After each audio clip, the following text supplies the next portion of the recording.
O ito mga kababayan, dapat managot, dapat makulong ang mga walang hiya na ito.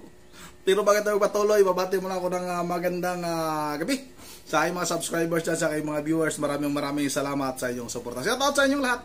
Yun ang mga kababayan, nagkabuhol-buhol na naman, nagkabaluktot-baluktot na naman yung dila, no? Ni Pangulong Marcos at nagkabulbulol naman mga kababayan dahil nga sa kanyang pagsisinungaling. At ang matindi pa nito mga kababayan ay talagang kanya nang hinuhusgahan mga kababayan, hindi panghuhusga na ipapakulong daw itong si Speaker Martin Romualdez. Kanya nang tinuldukan. Kanya nang tinuldukan mga kababayan na itong si Speaker Martin Romualdez ay walang kasalanan. Hindi daw kasama sa mga kakasuhan. Wala daw sapat na ebidensya dahil yung mga ebidensya naman daw laban kay Speaker Martin Romualdez na kanyang pinsang buo ay nagmula lang daw sa mga nangyayaring hearing sa Senado. Bakit yung mga ebidensya laban sa iba? Saan ang galing yan? Diba? Doon din sa mga nangyayaring Senate Blue Ribbon hearing mga kababayan. Ibig bang sabihin nitong si Pangulong Marcos, lahat ng ebidensya na yan ay nagmula sa ICI na kaniyang binuo mga kababayan? Paano tayo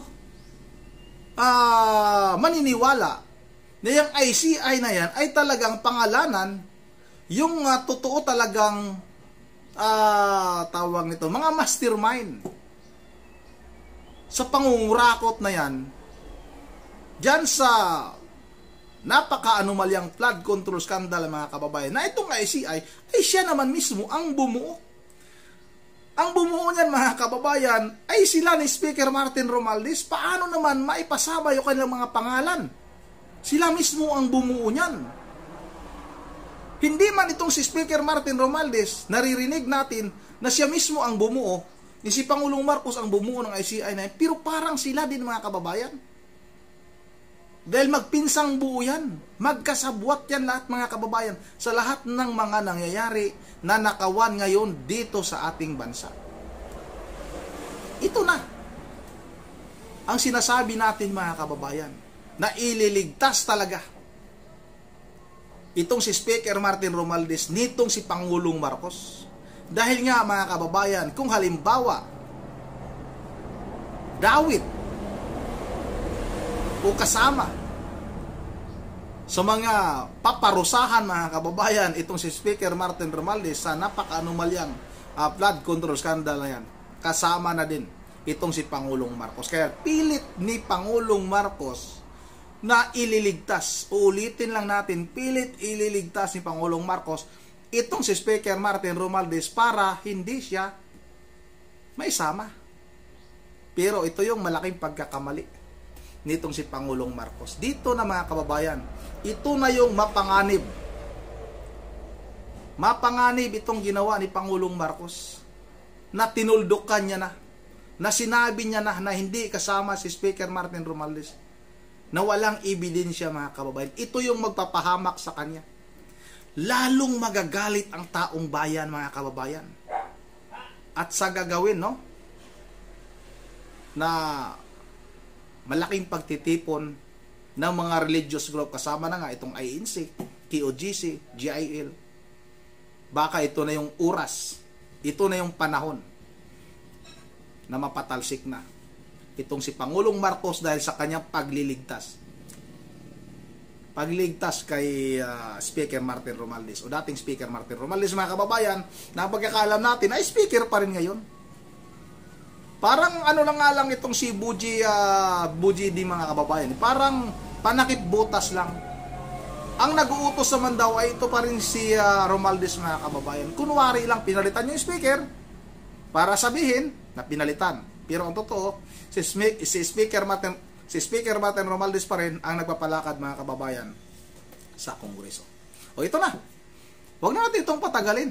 Panoorin natin itong nagkabuhol-buhol, nagkabulol-bulol na pahayag. Halatang halata talaga. Kayo na yung bahalang humusga. Ito na, sabay-sabay na natin itong panoorin.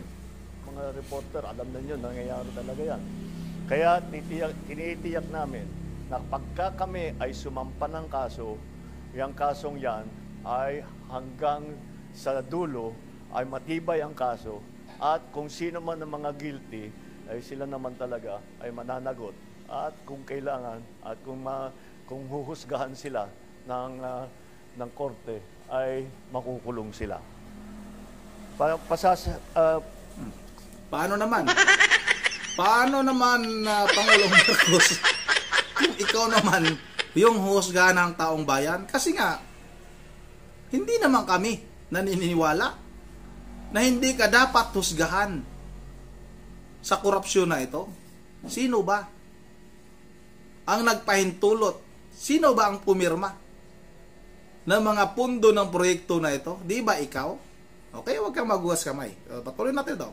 Sa bawat segundo na ating ibinibigay sa investigasyon, tinitiyak natin na ang bawat kasong isasampalaban sa mga abusado ay may sapat na ebidensya at hindi hahantong sa pagbabasura ng kaso. Yun ang pinakamasamang resulta. Yung alam natin na guilty, ngunit nagkamali tayo sa pagbuo ng kaso, nagkamali ang DOJ o nakalimutan, ay mawawala, masisira yung kaso natin, hindi natin mapapasagot yung taong yun o yung kumpanyang yun. Pananagutin natin lahat na ibabalik natin. So tatlo talagang ating ginawa rito. Unang-una, sinampahan na natin ng kaso yung mga may ebidensya tayo na meron silang kinalaman dito sa mga korupsyon na ito. Pangalawa, ay tinitiyak natin na ang kanilang ninakaw na pondo ay maibabalik sa pamahalaan upang magamit sa tama ang mga perang yan. Tinitiyak ni Pangulong Marcos, mga kababayan, na yung mga ninakaw ay maibalik sa pamahalaan para nakawin ulit niya. Ganun. Wala na tayong tiwala sa administrasyong ito. Sa totoo lang. Noon, mga kababayan, hangang-hanga tayo kay Pangulong Marcos.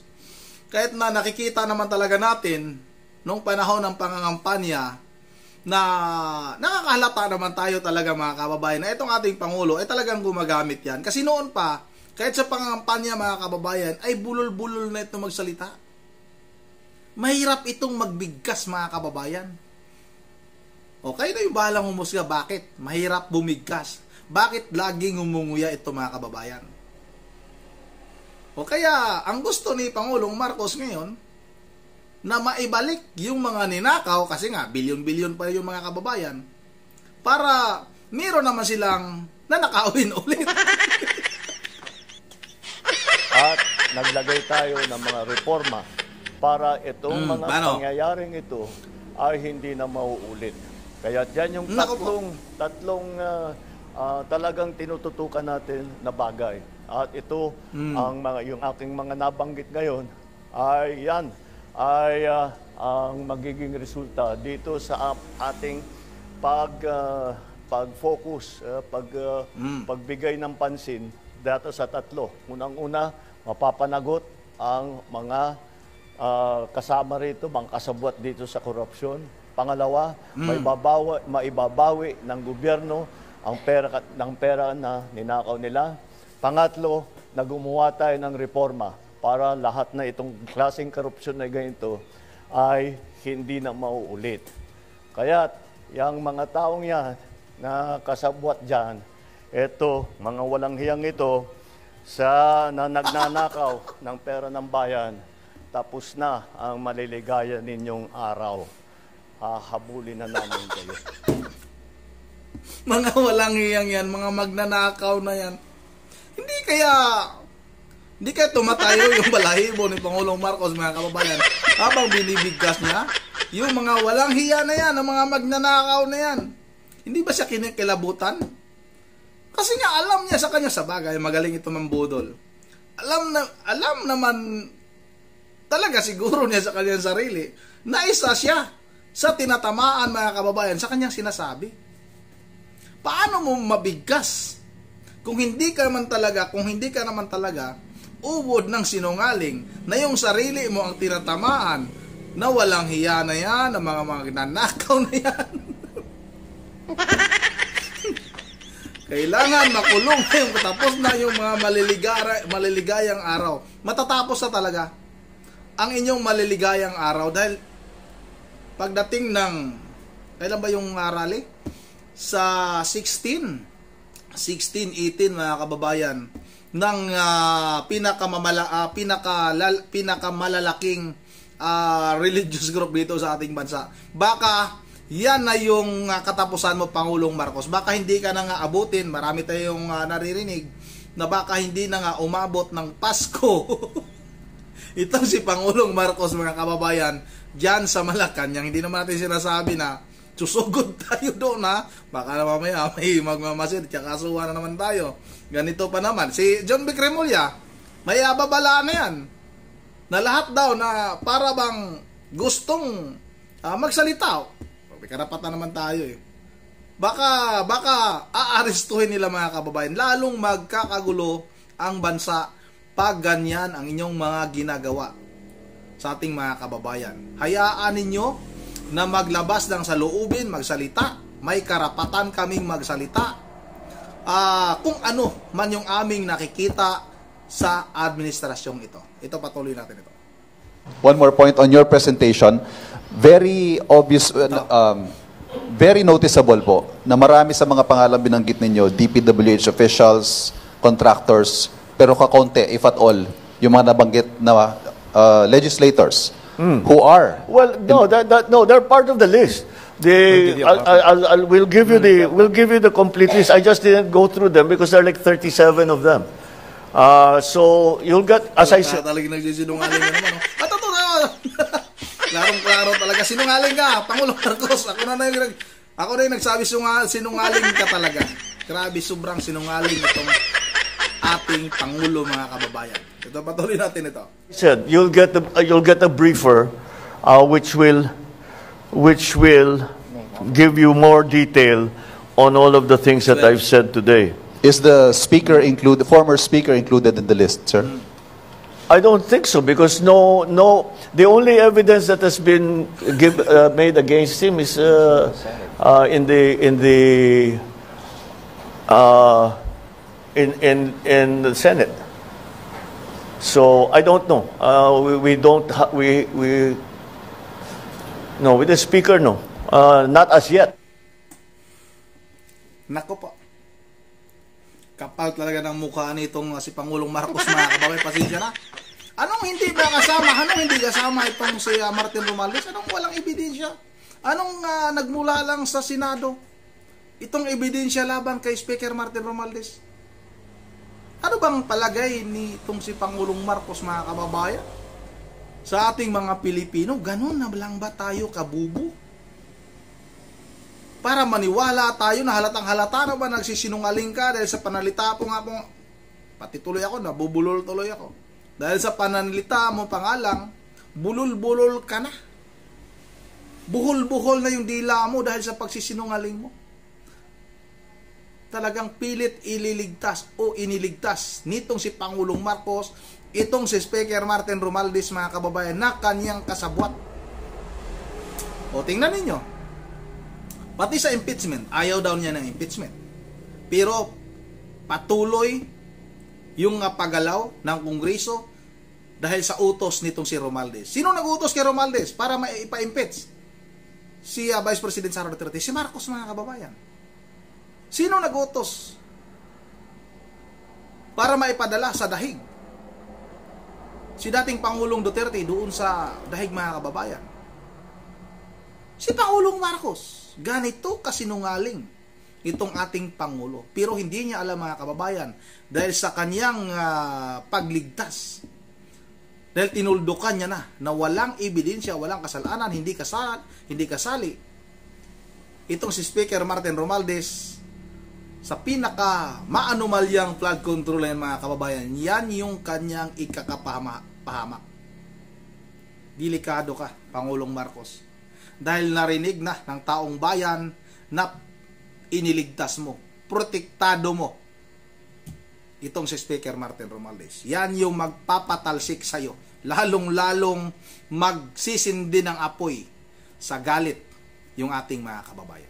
Yun ang dito lang muna. At bago tayo magtatapos, grabe talaga. Ay nako, mag-shoutout lang muna tayo sa ating mga masugid na nawala ng mga taga-suporta. Shoutout kay Ma'am Joyce ng Japan. Sana si Ma'am Joyce. Kaya Ma'am Edisa Barbie, kay Ma'am Florencia Linor, kay Ma'am Mibilin Balikaw. Nandito pa rin palagi si Ma'am Mibilin. Maraming salamat sa iyo, Ma'am Mibilin. Kahit hindi tayo nagpapakita ng mga dalawang buwan yata mga kababayan, ay nandito pa rin itong si Ma'am Mibilin. Shoutout na rin kay Ma'am Michelle Bulima, kay Ma'am Berger Veraldicios ng Pulilan, Bulacan, kay Carl, kay shoutout na rin kay tika lang, saan ba banda? Shoutout na rin kay Amelia Agno. Shoutout kay Lita Badilla. Shoutout kay Consita, Carmen Sita, shoutout. Shoutout na rin kay Kanun. Shoutout na rin kay Bob Lapid. Shoutout sa idol. Chris Tibay. At kay Aranas Alfredo. At kay MGE Sounds. Yun na dito na lang muna. Richard Romero, shoutout na rin. At kay Benji Frades. Yun na dito na lang muna. At once again, ano kayang nangyari ngayon mga kababayan sa hearing ng Senate Blue Ribbon Committee? Na walang gana panoorin. Yung mga engineer, nandoon na naman. Parang nakakasawa mga kababayan. Tapos, yung kalalabasan naman, wala namang makukulong na malalaking isda. Kumbaga sa mga kababayan, sabi nga ni Senador Dante Marcolita, sapsap at butiti lang. Wala talaga yung mga buhaya. Yun na dito lang muna. Once again, this is Rundi TV mo. Ingat lahat. God save the Philippines.